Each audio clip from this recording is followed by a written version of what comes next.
আসসালামু আলাইকুম। আমি মোহাম্মদ জাহিদ হাসান। আমরা উত্তরণী স্টাডি কেয়ারের পক্ষ থেকে তোমাদের এসএসসি ব্যাচ যারা তোমরা সামনে জানুয়ারিতে বা ফেব্রুয়ারিতে এসএসসি পরীক্ষা দিবা তাদের জন্য আমরা একটা কমপ্লিট সাজেশনের ব্যবস্থা করছি। সেটা সকল সাবজেক্টের, তোমার ফিজিক্স, কেমিস্ট্রি, ম্যাথ, বায়োলজি। আমাদের সাজেশনটা কেমন টাইপের হবে? আমাদের সাজেশনটা গতানুগতিক হবে না। আমাদের সাজেশনটা আমরা প্রথমে কি কি তোমরা কোন আমরা খুব বেশি পড়াবো না। এখন তোমরা ভালো করে জানো তোমাদের সামনে মাত্র 6-7 মাস টাইম আছে। আমরা যে অল্পটুকু পড়লে তোমরা এই সামনের 3টা পরীক্ষাতেই প্লাস পাবা সেইটুকু আমরা করবো। হ্যাঁ, আর আমাদের সাজেশন যেটা দিব, সাজেশনের পরে আমরা সেই সাজেশনের সলভ ক্লাস নিব। তুমি যদি এইটুকু সলভ ক্লাস করো, আমি তোমাকে অ্যাসিওর করতে পারি যে তুমি তোমার আগামী 3টা পরীক্ষাতে শুধু প্লাস না, ভালো একটা মার্ক পাবা। আর আমার পরিচয় তো বললামই, তারপরে তোমরা ইন ফিউচার আরো পরিচয় জানবা। আমরা ক্লাসের দিকে আসি। ওকে, আমি তোমাদের এখানে 2টা প্রশ্ন প্রিভিয়াস, আমি আজকে কেমিস্ট্রি সাজেশনটা দিব। হ্যাঁ, তো আমি এখানে দেখো তোমাদের তোমাদের আরো অনেক ভাই আছে যারা ভিন্ন ভিন্ন সাবজেক্টের সাজেশন দিয়ে দিয়ে দিবে, সমস্যা নাই। তাহলে আমরা কেমিস্ট্রির প্রিভিয়াস 2টা প্রশ্ন দেখব। আমরা ওই পাশে আগে না দেখি, আমরা এই পাশটা আগে দেখি। দেখো, আমি প্রশ্নটা আগেই দেখছি যে প্রশ্নটা কেমন, প্রতি বছর কোন কোন অধ্যায় থেকে বেশি প্রশ্ন হয় সেটা একটু দেখি আমরা। দেখো, তুমি যদি রাজশাহী বোর্ড 2026 সালের দিকে তাকাও, তোমার 1 নম্বর প্রশ্ন আসছে 4th চ্যাপ্টার, 3rd চ্যাপ্টার, 2 নম্বরটা 11 চ্যাপ্টার, 3 নম্বরটা 5 and 4, 4 নম্বরটা দেখো তোমরা সবই মোটামুটি আমি ভাবে লিখছি। এটা বলার কিছু নাই, তোমরা দেখলেই বুঝবো যে আমি কোন অধ্যায় থেকে প্রশ্ন আসছে। আমি যেটা দেখানোর জন্য এটা লিখছি সেটা যদি তোমরা খেয়াল করো, তুমি দেখবা এই দেখো এখানে আমি 3rd চ্যাপ্টার লিখছি, 1 নম্বরের একটা প্রশ্ন 3rd চ্যাপ্টার থেকে আসছে।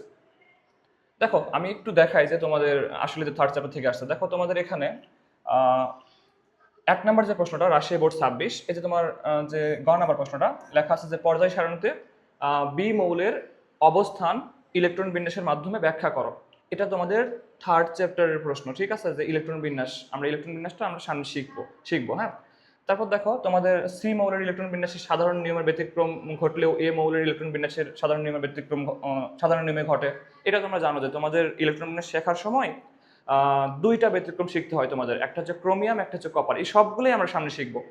আচ্ছা, এভাবে যদি তোমরা চাও সকল প্রশ্ন তোমরা দেখতে পারো। আমি আরেকটা তোমাদের 25 সাল দেখাই। দেখো 25 সালের যে একটা প্রশ্ন তোমাদের আমি দেখাই, ধরো আমি ফার্স্ট প্রশ্নটা দেখাই তোমাদের 25 সালে। হ্যাঁ, 25 সালে দেখো এই প্রশ্নটা 5 চ্যাপ্টার থেকে আসছে। ওয়াই এবং জেড মৌল দুটি দ্বারা গঠিত যৌগ উচ্চ গলনাঙ্ক এবং স্ফুটনাঙ্ক বিশিষ্ট ব্যাখ্যা করো। আর কি বলছে যে এক্স জেড এবং কিউ কিউ অণুর মধ্যে বন্ধন কি একই প্রকৃতির, যুক্তিসহ ব্যাখ্যা করো। তাহলে আমাদের প্রথমে এই প্রশ্নে কি করতে হবে যে আমাদের এই ওয়াই জেড এক্স কিউ এগুলা কি এগুলা বের করবো। মেইনলি এই প্রশ্নটা কেমন টাইপের ছিল, ওই যে তোমরা একটা অধ্যায় পড়ছো যেটা 5 চ্যাপ্টার ছিল, যে আয়নিক বন্ধন, সমযোজী বন্ধন, ধাতব বন্ধন। তো তারপরে তোমরা সেগুলোর হচ্ছে তোমরা ভালো করে জানো যে আয়নিক বন্ধনের গলনাঙ্ক স্ফুটনাঙ্ক বেশি, এগুলো আমরা পরবর্তীতে শিখবো, সমস্যা নেই। আজকে আমাদের যেটুকু সাজেশন আমরা সেদিকে আগাবো। হ্যাঁ, দেখো এখন আমি যদি তোমাদের এই পার্টটা দেখাই, যেটা তোমাদের দেখানোর জন্য আমি হচ্ছে এখানে নিয়ে আসি। দেখো, তুমি যদি যে কোনো প্রশ্ন তুমি যদি খুব ভালোভাবে দেখো প্রিভিয়াস বছরের প্রশ্ন, তাহলে তুমি বুঝে যাবে যে তোমার পুরো বই পড়ার কোনো দরকার নাই। আসলে এই মুহূর্তে তোমার পুরো বই পড়ার দরকার নেই। এখন তোমাকে অবশ্যই বুদ্ধিমান হইতে হবে যে তুমি কিভাবে কম পড়ে ভালো রেজাল্ট করতে পারো। তোমার আলটিমেট ফলাফল কি, তোমার রেজাল্ট দেখা হবে, এটাই হচ্ছে মেইন ফ্যাক্ট। তুমি কম পড়ছো কি বেশি পড়ছো, 2 বছর তো পড়ছো, এখন তোমাকে রেজাল্ট করতে হবে। হ্যাঁ, দেখো 3rd চ্যাপ্টার, প্রতি বছর 3rd চ্যাপ্টার থেকে একটা করে প্রশ্ন আসবেই, ঠিক আছে? প্রতি বছর 3rd চ্যাপ্টার থেকে একটা প্রশ্ন আসবেই। দেখো আরেকটা কমন, এই যে 11 চ্যাপ্টার, দেখো তোমার 26-এও আসছে, 25-এও আসছে। আমি তো আর প্রশ্ন দেখাই নাই। তুমি যে 24 তোমার মনে হয়, তুমি 24-এর প্রশ্নটা খোলো, 23-এর প্রশ্ন খোলো, দেখবা যে এগুলা থেকে কমন প্রতি বছর আসবে। দেন দেখো 5 চ্যাপ্টার, এই যে 5, এই যে 5 দেখো। তারপর দেখো 5 থেকে আবার আসছে, তোমার 26-এও আসছে, 5 থেকে ওপাশে আসে নাই। দেখো 6 কমন, 6 কমন। দেখো 11, এই যে দেখো এখানে 11 2বার আসছে, আবার এখানে আবার একবার 11 আসছে। 11 তোমরা মনে হয় জানো যে জীবাশ্ম চ্যাপ্টার খুব ইম্পর্টেন্ট, দেখতে পাচ্ছ। তারপর 7 চ্যাপ্টার দেখো এখানেও আসছে, এখানেও আসছে। দেখো প্রত্যেকটা চ্যাপ্টার দেখলেই বলে দেওয়া যায় এখান থেকে কোন প্রশ্ন আসবে। আমি যদি তোমাকে 7 চ্যাপ্টারের কথা বলি, তুমি যদি একটা বই খোলো বা প্রশ্ন ব্যাংক খোলো, তুমি অবশ্যই দেখবে যে এখানে জারণ বিজারণ যুগপৎ বিক্রিয়া হচ্ছে কিনা, লাশ সাধারণ নীতি, এই প্রশ্নগুলোই ঘুরে ফিরে আসে। তো তাহলে আমরা এর ধারাবাহিকতায় আমরা প্রথমে শুরু। আচ্ছা, এখানে আরেকটা কথা বলি যে দেখো তোমরা এখন দেখো এক অধ্যায়ের কোনো প্রশ্ন কিন্তু নাই। তুমি সেটা এখন 24 খোঁজো, 23 খোঁজো, 22 খোঁজো, দেখবে যে এক অধ্যায় থেকে প্রশ্ন আসে না। খুব রাফলি কোনো একটা বছর 10 বছর পর এক অধ্যায় থেকে একটা প্রশ্ন আসতে পারে, এটা খুব রাফলি, খুবই রেয়ার, ঠিক আছে? হয় না বললেই চলে। তুমি দেখো 2 থেকেও তেমন কোনো প্রশ্ন আসে নাই, ওটাও খুব রেয়ার। তুমি যদি আরো দেখো দেখো তুমি আরো অনেক পদ্ধতির প্রশ্ন পাবা না, 10 থেকে দেখো প্রশ্ন নাই, তাহলে দেখো আমরা যেগুলো থেকে নাই সেগুলো আপাতত কম পড়লেও হবে বা ওগুলো থেকে আমরা কম প্র্যাকটিস করব, যেটা আসতেছেই সেটা আমার এখন সলভ করা মেইন উদ্দেশ্য, ঠিক আছে?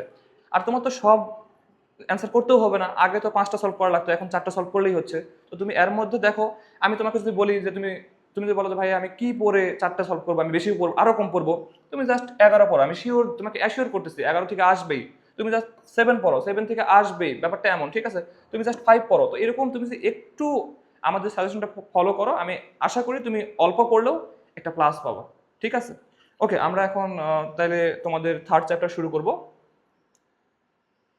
আচ্ছা, থার্ড চ্যাপ্টারে তোমার থার্ড চ্যাপ্টারের নাম জানো যে পদার্থের গঠন, ঠিক আছে? থার্ড চ্যাপ্টারের নাম হচ্ছে পদার্থের গঠন। আমি তোমাদের বই সবকিছু দেখায় দিয়ে দিয়ে তোমাদের আমি সবকিছু দেখাবো। আচ্ছা, এই অধ্যায় আমরা কিন্তু পুরো অধ্যায় এই মুহূর্তে পড়বো না, তোমাদের ক তে কি আসে, খ তে কি আসে এগুলো তোমরা একটু আলাদা করে পড়ে নিও। আমরা মেইন ফোকাস তোমাদের গ ঘ তে কি আসবে, ঠিক আছে? মানে অ্যাটলিস্ট তোমাদের নিয়ে পুরো সৃজনশীল লিখতে পারো। তাহলে এই অধ্যায় যদি তুমি যদি ভালো করে একটা বই দেখো, তাহলে এই অধ্যায় থেকে কি আসবে? এক কথায় পরমাণু মডেল পড়তেই হবে। এখন এই পরমাণু মডেলে কি পড়তে হবে সেই প্রশ্ন আমরা দেখাবো, সেটা আমরা সলভ করে দিব। তাহলে পরমাণু মডেল তোমাকে পড়তেই হবে, ঠিক আছে? পরমাণু মডেল তোমাকে পড়তেই হবে। এখন কি কি পরমাণু মডেল সেগুলো আমরা সামনে আসতেছি। তাহলে প্রথম প্রশ্ন এই অধ্যায় থেকে হয় কি? পরমাণু মডেল থেকে, ঠিক আছে? দেন সেকেন্ড যদি তুমি প্রশ্নের কথা বলো, তাহলে তোমার সেখানে প্রশ্ন হতে পারে ইলেকট্রন বিন্যাস।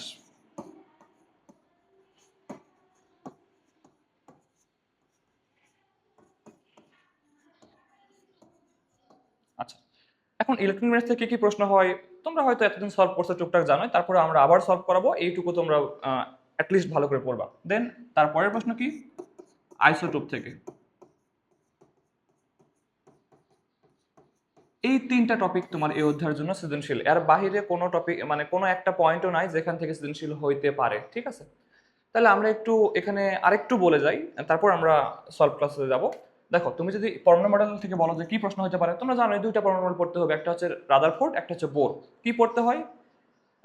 রাদারফোর্ড সাহেব তিনি পরমাণু মডেলে কি কি দিছিল সেটা পড়তে হয়, 2 তার সীমাবদ্ধতা কি। তারপর বিজ্ঞানী বোর যখন আসলো তিনি তার মডেলে কি কি বলছিল এটা পড়তে হবে, আর কি কি সীমাবদ্ধতা। আমরা আশা করি ব্যাপারগুলো খুব সুন্দর করে সলভ করব।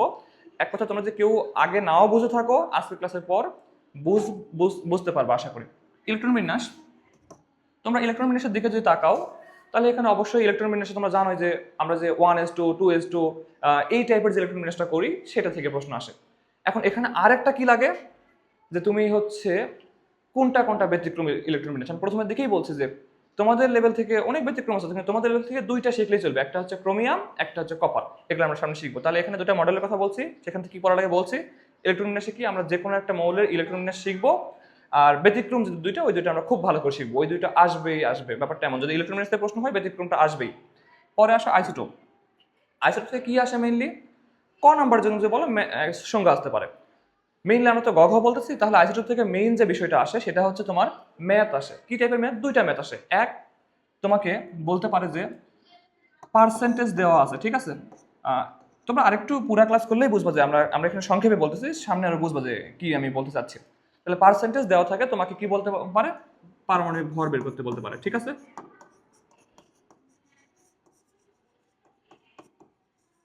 অথবা উল্টা, তোমাকে পারমাণবিক ভর দেওয়া আছে, পার্সেন্টেজ বের করতে বলতে পারে।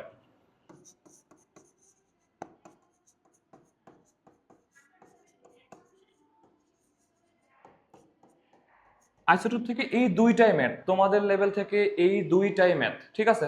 আর একটা প্রশ্ন আইসোটোপ থেকে হইতে পারে, সেটা হচ্ছে তোমাদের ঘ নাম্বারের প্রশ্ন, যে আইসোটোপের ব্যবহার। এটা তোমরা অধ্যায় শেষে গেলে দেখবে যে চিকিৎসা ক্ষেত্রে, কৃষি ক্ষেত্রে, এগুলো আমরা সামনে বলবো, ঠিক আছে? আমরা তাহলে এখন তোমাদের আমি বলে দিলাম যে কোনটুকু প্রশ্ন হয়। আমি তোমাদের এখন মেইনলি সলভ ক্লাস দেবো, আগে আমি তোমাদের প্রশ্ন দেখাবো না, আমি তোমাদের সলভ ক্লাস শেষে প্রশ্ন দেখাই দেবো যে আসলেই কি টাইপের প্রশ্ন হয়। ওকে, তাহলে আমরা একটু পরমাণু মডেল পড়বো, ঠিক আছে? দেখো, পরমাণু মডেল আমি যদি আসি, তাহলে 2টা পরমাণু মডেল রাদারফোর্ড। একটা হচ্ছে রাদারফোর্ড পরমাণু মডেল,